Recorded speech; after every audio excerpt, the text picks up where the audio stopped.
Growing up, I was a huge Chicago Cubs fan, and I enjoyed going down to Wrigley Field every summer.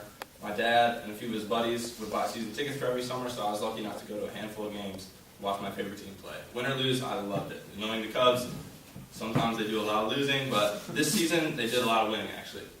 It was 2003, and the Cubs had won the Central Division. They won 90 games, and they were headed to the playoffs. And this meant one thing and one thing only.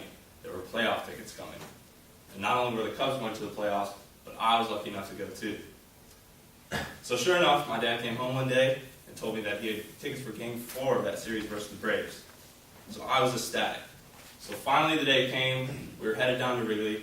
My dad told me that we had to meet one of his friends, and his friend's new girlfriend at the game who were also there. Unknowingly, my dad told me we were swapping our 2 tickets with theirs. And initially I was pretty confused by this because I loved our seats. I knew what view we were getting, and I just loved our seats. And so I quickly got over it. We ended up going to their new seats, and soon enough I noticed we were going further and further away from the field. And before I knew it, we were in the upmost right field corner of Wrigley, and we were going higher and higher in the stairs. We finally got to our row, and then it got kind of worse. We started sliding down the row. I was looking for seat 15.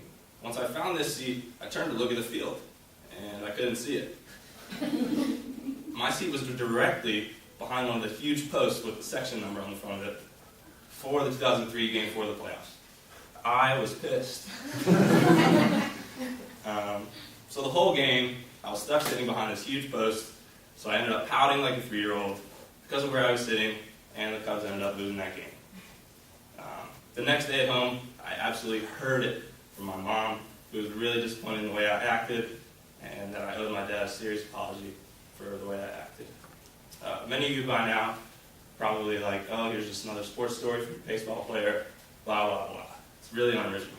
But it's not like that to me.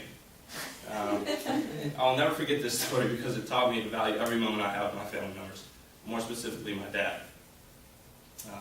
I hope I've all left you feeling the same way. Whether it's towards a family member or a close friend, I encourage all of you to savor every moment you have with these people and to not take any moment for granted. Because that's what this moment has done for me.